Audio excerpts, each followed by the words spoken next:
नमस्कार दोस्तों, स्वागत है आप सबका आपके अपने यूट्यूब चैनल हाईवे स्टॉक्स में। अगर अभी तक आपने चैनल को सब्सक्राइब नहीं किया तो सब्सक्राइब कर लें और बेल आइकन को दबाना ना भूलें। तो चलिए शुरू करते हैं आज का एनालिसिस। बात करते हैं एसएससी लिमिटेड की। तो यह अडानी ग्रुप ऑफ कंपनीज की एक सब्सिडरी कंपनी है। साथ ही अगर आप इसका रेवेन्यू देखेंगे फाइनेंशियल एनालिसिस के लिए, तो 2020 में इसका जो रेवेन्यू था वो 13,785 करोड़ था, जो कि अब बढ़ के 22,210 करोड़ के पास पहुंच गया है। तो रेवेन्यू में बहुत शानदार ग्रोथ देखने को मिल रही है। नेट प्रॉफिट की बात करें तो नेट प्रॉफिट में हमें यहाँ एक गिरावट देखने को मिल रही है। 2021 में जहाँ इसका नेट प्रॉफिट 1,851 करोड़ था, वही 2023 में गिर के अब 869 करोड़ रह गया है। तो यहाँ पे नेट प्रॉफिट में हमें गिरावट देखने को मिल रही है। हालांकि रेवेन्यू ईयर ऑन ईयर बहुत बढ़िया ग्रोथ दिखा रहे हैं। कंपनी में डेप्ट टू इक्विटी रेशियो की बात करें तो कंपनी बिल्कुल डेप्ट फ्री है। कंपनी में कोई लोन नहीं है। फिर भी इसको हम और अच्छे से समझते हैं। इसके शेयर होल्डिंग पैटर्न्स में देखेंगे तो जो प्रमोटर्स की होल्डिंग है वो 54%, 54.53% मार्च 2023 में थी, जो अब बढ़कर 56.69% हो गई है। पर यहाँ पर एक और ध्यान देने वाली चीज़ है कि सितंबर 2022 के क्वार्टर पे इन्होंने अपने 100% शेयर्स प्लेस किए थे, गिरवी रखे थे लोन लेने के लिए। मतलब जो डेब्ट टू इक्विटी रेशियो में आपको जो जीरो दिख रहा है वो असेट के अगेंस्ट लोन्स था, जो कि बिल्कुल भी जीरो है। बट ये जो प्लेस शेयर का परसेंटेज आपको दिख रहा है, इसका मतलब ये होता है कि शेयर गिरवी रखे गए हैं लोन लेने के लिए। तो यहाँ पे 100% की शेयर प्लेसिंग थी प्रमोटर्स की, जो कि अब घट के केवल 11.72% रह गई है मार्च 2023 में। एफ की बात करें तो एफ जहाँ मार्च 2022 में 12.72% 12.75% थे, वही मार्च 2023 में घट के 10.05% रह गए हैं। तो एसीसी में लगातार एफआईआईज एग्जिट कर रहे हैं और यहाँ पे अपना स्टेक भी कम करते जा रहे हैं। डीआईआईज की बात करें तो डीआईआईज का जो यहाँ पे आप होल्डिंग मार्च 2022 में थी वो लगभग 20% के आसपास थी, जो अब लगभग उसी के आसपास ही चल रही है। हालांकि बीच में जो हिंडनबर्ग की रिपोर्ट आई थी वहाँ पे हमें हल्की सी गिरावट देखने को मिली है। तो डीआईआईज में कोई मेजर चेंजेस नहीं आए हैं, बट एफआईआईज जो है यहाँ से एग्जिट करते हुए जा रहे हैं।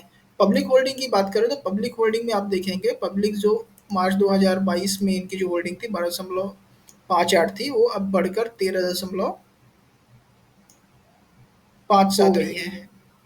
तो पब्लिक यहाँ पे से अपना स्टेक बढ़ाती जा रही है और एफआईआईज यहाँ पे अपना स्टेक कम कर रहे हैं। हालांकि डीआईआईज में भी हल्की सी गिरावट है, बट वो नॉमिनल है। प्रमोटर्स होल्डिंग की बात करें तो यहाँ पे मेजर होल्डिंग जो है वो अंबुजा सीमेंट लिमिटेड के पास है। एफआईआईज की बात करते हैं तो एफआईआईज में यहाँ पे फॉरेन इंस्टीट्यूट इन्वेस्टर्स हैं, जिनका डिटेल यहाँ पे दिखाया नहीं गया है। डीआईआईज की बात करते हैं, डीआईआईज में यहाँ पे जो बड़ा इन्वेस्टर है वो एलआईसी है, एसबीआई है और टाटा इंफ्रास्ट्रक्चर फंड है। इसके साथ ही हम अंबुजा सीमेंट्स का भी फाइनेंशियल एक बार समझ लेते हैं।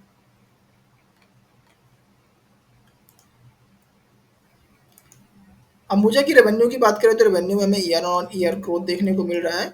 28,965 करोड़ का रेवेन्यू था 2021 में, जो कि बढ़ के 38,937 करोड़ के पास पहुंच चुका है। नेट प्रॉफिट की बात करें तो नेट प्रॉफिट में भी यहाँ हमें गिरावट देखने को मिली है। 2021 में जहाँ नेट प्रॉफिट इसका 3,690 करोड़ था, वही 2023 में केवल 2,996 करोड़ रह गया है। हालांकि इसमें लास्ट ईयर की तुलना में अच्छा ग्रोथ देखने को मिला है।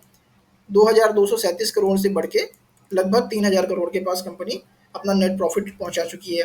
डेब्ट टू इक्विटी रेशियो की बात करें तो यह भी डेब्ट टू इक्विटी रेशियो में एक डेट फ्री कंपनी है। इसमें भी कोई असेट के अगेंस्ट लोन नहीं है।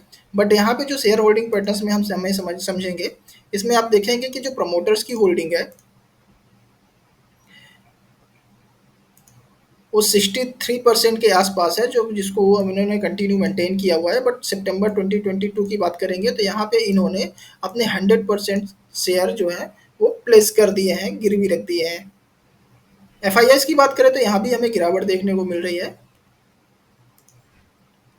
मार्च 2022 में जहां इनकी होल्डिंग्स 12.97% थी, वहीं अब गिर के 11.16% ही रह गई है। डीआईआईस की बात कर लेते हैं, तो डीआईआईस ने भी यहाँ पे अपना स्टेक कम किया है। मार्च 2022 में वो डीआईआईस की होल्डिंग 16.51% थी, जो कि अब घट के केवल 14.75% रह गई है।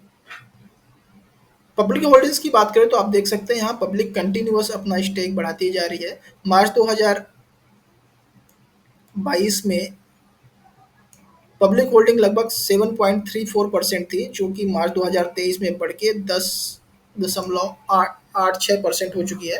तो आप देख सकते हैं कि एफ और डी जो भी स्टेक अपना सेल कर रहे हैं, उसे कंटिन्यूअस पब्लिक के द्वारा खरीदा जा रहा है। दोनों ही कंपनियों के एक बार टेक्निकल एनालिसिस भी देख लेते हैं कि कहाँ पे हमें एंट्री और एग्जिट के मौके मिल सकते हैं, और साथ ही क्या नए पैटर्न्स यहाँ पे बनते हुए दिख रहे हैं। तो हम आ गए हैं ट्रेडिंग व्यू की वेबसाइट पे, और आप यहाँ पे देख सकते हैं कि ये एसीसी का एक चार्ट है। एसीसी के चार्ट पे अगर हम देखेंगे तो ये एक जोन है जहाँ पे मार्केट रेजिस्टेंस ले रहा है, और साथ ही आप यहाँ पे देखेंगे कि 1934 रुपए का प्राइस है, जिस पे बार बार मार्केट जाके रिएक्ट करता है। इस चार्ट को समझने के लिए मैं इस चार्ट को इन्वर्स कर रहा हूँ। ट्रेडिंग व्यू पे चार्ट को इन्वर्स करने के लिए आप अल्ट प्लस आई का बटन क्लिक करेंगे तो चार्ट आपका इन्वर्स हो जाएगा, चार्ट आपको उल्टा दिखने लगेगा। चार्ट हम इन्वर्स करके इसके लिए भी देखते हैं ताकि हमें लेबल्स और ज़्यादा क्लियर देखने को मिल जाए।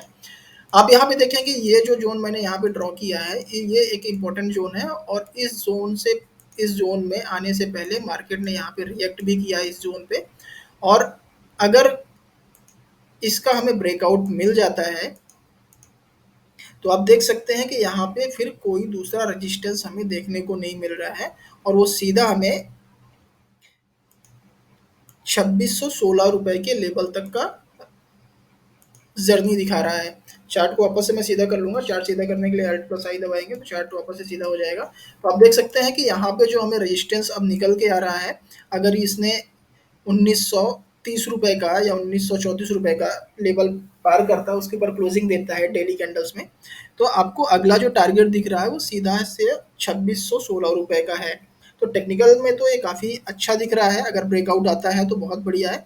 बट फाइनेंशियल्स जो कंपनी के दिख रहे हैं स्ट्रॉन्ग हो रहे हैं। कंपनी जो प्लेस होल्डिंग थी उसको भी रिलीज हो करा लिया है प्रमोटर्स ने, और कंपनी कंपनी फाइनेंशियली बहुत स्ट्रांग है, अपने सेक्टर की बहुत बड़ी कंपनी है। तो डेफिनेटली ब्रेकआउट आएगा तो इसमें बहुत बढ़िया हमें ग्रोथ देखने को मिलेगी। तो आपको जब भी इसमें एंट्री बनानी है तो इमीडिएट बाई करना अवॉइड करें, और जब भी ये अपने लेवल को निकालता है 1934 रुपए का, या फिर सेफ साइड आप 2000 रुपए के ऊपर भी इसमें देख सकते हैं। कोई जल्दी नहीं है इसको ट्रेड करने के लिए, बट फिर भी अगर आपको किसी भी दिन डेली कैंडल में इसके ऊपर की क्लोजिंग मिलती है, एंट्री आपकी 1934 के ऊपर रहेगी, और आपके जो टारगेट रहेंगे वो 2613 रुपए का रहेगा। स्टॉप लॉस जो आपका रहेगा वो 1690 रुपए का रहेगा। अंबुजा सीमेंट में आके चेक कर लेते हैं अंबुजा सीमेंट में क्या है। तो जैसा कि आपने देख रखा है, मैंने चार्ट में ड्रॉ भी कर रखा है कि इसने अभी एक ट्रेंगल पैटर्न का ब्रेकआउट किया है। ट्रेंगल पैटर्न के ब्रेकआउट करने के बाद ये मार्केट कंटिन्यूस ऊपर जा रहा है। देख सकते हैं कहाँ तक ये ऊपर जा सकता है। तो चार्ट को मैं एक बार इन्वर्स कर देता हूँ, और चार्ट को इन्वर्स करने के बाद आप देखेंगे कि एक एक लेवल आ रहा है जहाँ पे मार्केट ने पहले भी रिएक्ट किया है, और ये लेवल है 472 रुपए का, और उसका जो हायर लेवल है वो 490 रुपए का है। तो अगर आपके पास इसमें एंट्री है, आपने ऑलरेडी इस शेयर को होल्ड करके रखा है अपने पोर्टफोलियो में, तो आपका जो टारगेट है वो 470 रुपए का पहला टारगेट रहेगा, और दूसरा टारगेट 490 रुपए का रहेगा। उसके बाद अगर ये इसको ब्रेकआउट करता है तो हम नए लेवल के बारे में देखेंगे, और नए लेवल जो आप यहाँ पे देख भी सकते हैं कि 596 रुपए का है। तो अगर आपके पास होल्डिंग में है तो डेफिनेटली होल्ड करें। न्यू एंट्री इसमें बिल्कुल भी सजेस्टेड नहीं है। अगर आपको कोई नई एंट्री बनानी है इसमें, तो हम नई एंट्री केवल 500 के ऊपर के लेवल पे ही बनाएंगे। इस शेयर को केवल जो ऑलरेडी इन्वेस्टर है उनके लिए ही सजेस्टेड है। इससे बढ़िया आप एसीसी में इन्वेस्ट कर सकते हैं कि वहाँ पे अभी पोटेंशियल हमें दिख रही है, और वो अच्छा ग्रोथ दिखा सकता है अपने ब्रेकआउट के बाद। तो अगर आपको मेरी एनालिसिस पसंद आ रही है तो वीडियो को लाइक करें, चैनल को सब्सक्राइब करें, और अपने दोस्तों के साथ शेयर करना ना भूलें। तब तक के लिए जय हिंद।